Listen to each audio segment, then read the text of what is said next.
año litúrgico de don Próspero Gueranger, 8 de octubre, Santa Brígida, viuda.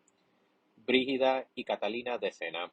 Santa Brígida, que es menos conocida que Santa Catalina, que vivirá un poco más tarde, pero se parece a ella en muchos aspectos.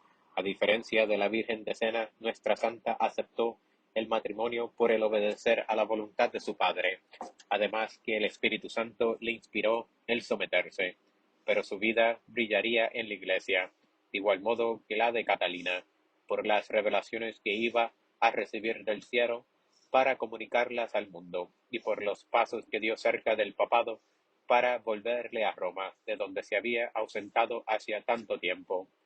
Las revelaciones. Oh Señor, ¿quién te ha tratado de esa manera? Los que me desprecian y olvidan mi amor.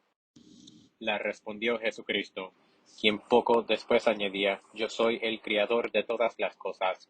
Tú serás esposa mía, verás las cosas espirituales y penetrarás los secretos del cielo. Mi espíritu permanecerá contigo hasta la muerte.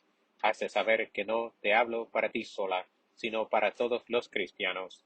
Asustada por esas revelaciones de que se sentía tan indigna, Brígida acudía a las mortificaciones que su valentía la sugería, a la manifestación confidencial que hacía a su confesor de las gracias que recibía de Dios y a la inmolación de su voluntad. Dios, por otra parte, la animaba. No te mandé honrar a Dios, creer que nada existe sin Él, amar con moderación a este mundo, hecho para el hombre. Lo contrario te enseñaría el espíritu de las tinieblas. Amolda tu conciencia. El demonio puede, con permiso mío, probar a mis servidores, pero jamás dominará en las almas que creen en mí y que me entregan su amor. El espíritu increado no da lugar a otro amor que no sea el de Dios, y por ese amor quedan absorbidos todos los otros amores. El espíritu creado abraza al alma en los malos deseos que le animan y la nega en la amargura. Predica la nada de las alegrías futuras, la vaciedad de los bienes eternos. Ahoga al alma en la impureza en que él se complace. Por el contrario, el Espíritu Santo hace ver la vanidad de este mundo, hasta tal punto que el hombre querría evitar las manchas que contrae en la tierra para lanzarse hacia mí. De esta manera animaba Dios a su humilde y fiel servidora, y así podemos nosotros también distinguir por los efectos que se producen en nuestras almas a qué espíritu obedecen, si al espíritu de Dios o al espíritu del mal. La presencia y las revelaciones de Dios no bastaban para contentar a Brígida. Habría deseado vivir en un claustro, lejos de las miradas de la admiración y de las vanidades del mundo.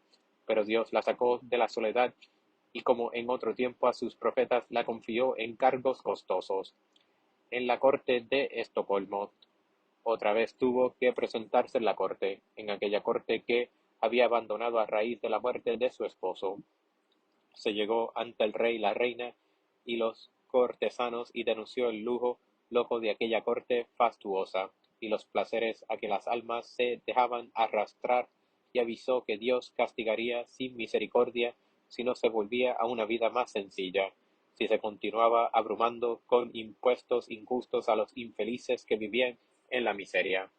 Los soberanos la recibieron con deferencia, y su palabra, corroborada con milagros, convirtió a muchos pecadores. Hasta el rey trabajó en la reforma de su vida y de su reino.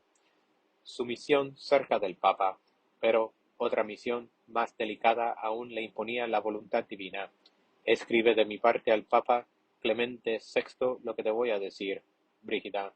Sabía el mal que había hecho a la cristiandad el destierro del papado en Avignon, las luchas en que estaban metidos los papas, el lujo de su corte.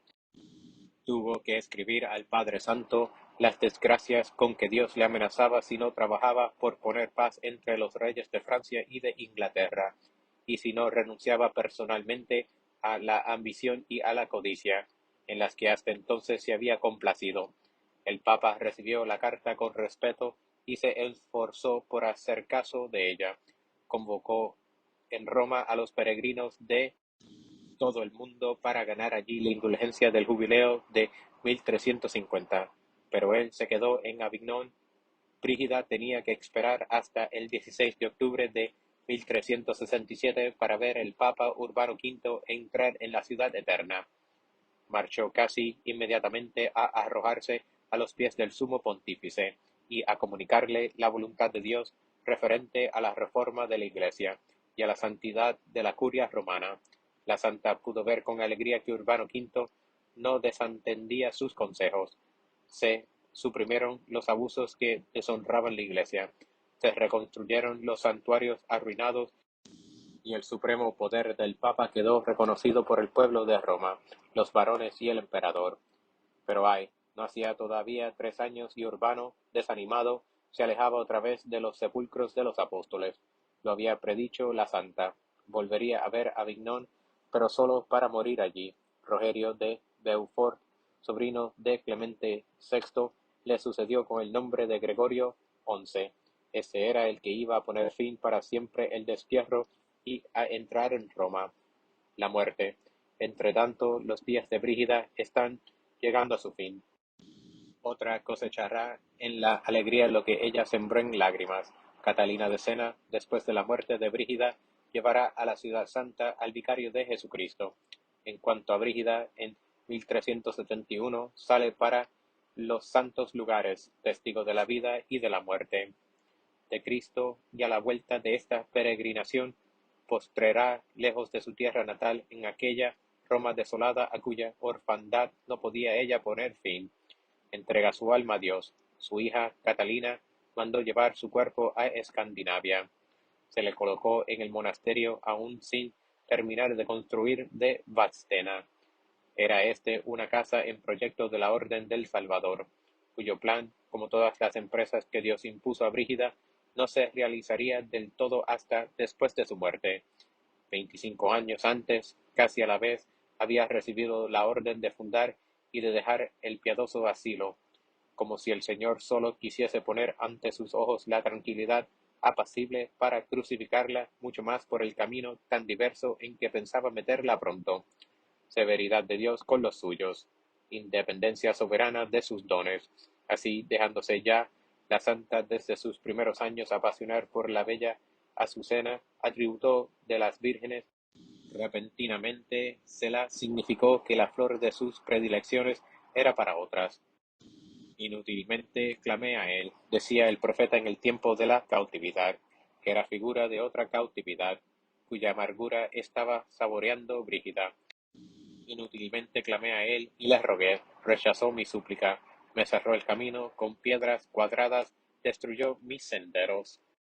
El rosario de Santa Brígida. Recordemos que Brígida voló a la patria verdadera el 23 de julio de 1373. El 8 de octubre es el día aniversario de la primera misa que en honor de Santa Brígida celebró el Papa Bonifacio IX, al día siguiente de haberla canonizado. Martín V confirmó luego los actos de Bonifacio IX en su honor, aprobó como él sus revelaciones. Fueron vivamente combatidas en los concilios de Constanza y de Basilea, pero salieron mejor recomendadas a la piedad de los fieles. También son conocidas las preciosas indulgencias inherentes al llamado Rosario de Santa Brígida. Por un favor de la sede apostólica, dichas indulgencias se aplican muchas veces en nuestros días a los rosarios ordinarios. Pero bueno será recordar que el verdadero rosario de Santa Brígida se componía, según ella, de 63 Ave Marías, 7 Padre Nuestros y 7 credos, en honor de los años que se presumen vivió Nuestra Señora en este mundo, de sus alegrías y de sus dolores.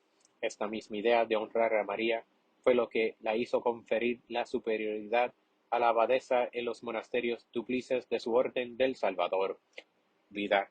Brígida nació en Suecia en 1302.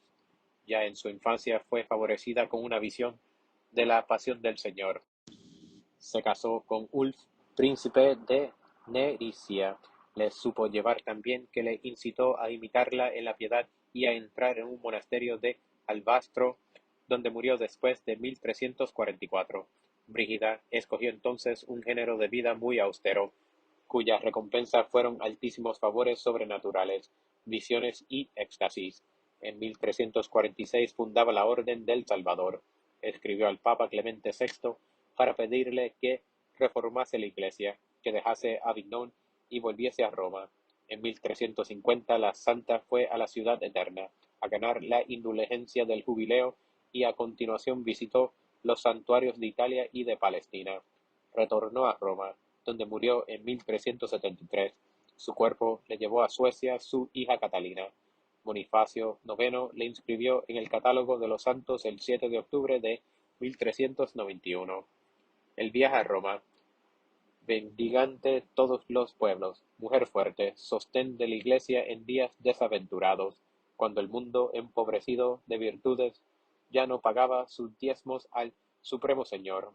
Fuiste el tesoro que, descubierto en las fronteras más remotas, como dice la Escritura, compensó la indigencia de muchos.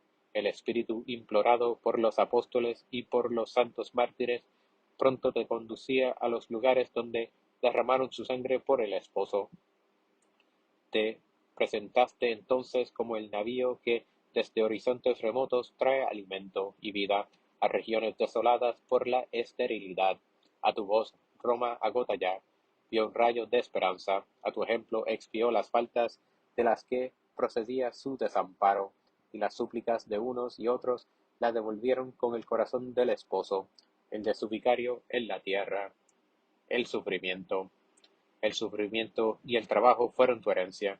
El día en que con alegría de todos se consumaba tu obra, dejabas este mundo de modo algo parecido al de los héroes de la antigua alianza, que saludaron de lejos las promesas cuya realización estaba reservada para otros, y confesaban que eran extranjeros y peregrinos en el mundo. Buscabas como ellos una patria, no la que habías dejado y a la que podías volver, sino la única verdadera, la de los cielos. Por eso, sé gloria a Dios de llamarse tu Dios. Plegaria. Desde la ciudad eterna en que terminó tu destierro, conserva en nosotros el fruto de tus ejemplos y de tus enseñanzas. Tu orden del Salvador, a pesar de haber venido a menos, los perpetúa en aquellas comarcas donde aún existe. Ojalá logre llegar un día en Pastena a su antiguo esplendor. Por medio de ella y sus émulas lleva a la Escandinavia a la fe de Anscario, su apóstol, de Érico y de Olaf, sus reyes mártires, a aquella fe tan tristemente perdida. En fin, protege a Roma, cuyos intereses el Señor te confió de un modo particular, y que no conozca otra vez la prueba terrible en cuya supresión gastaste tu vida.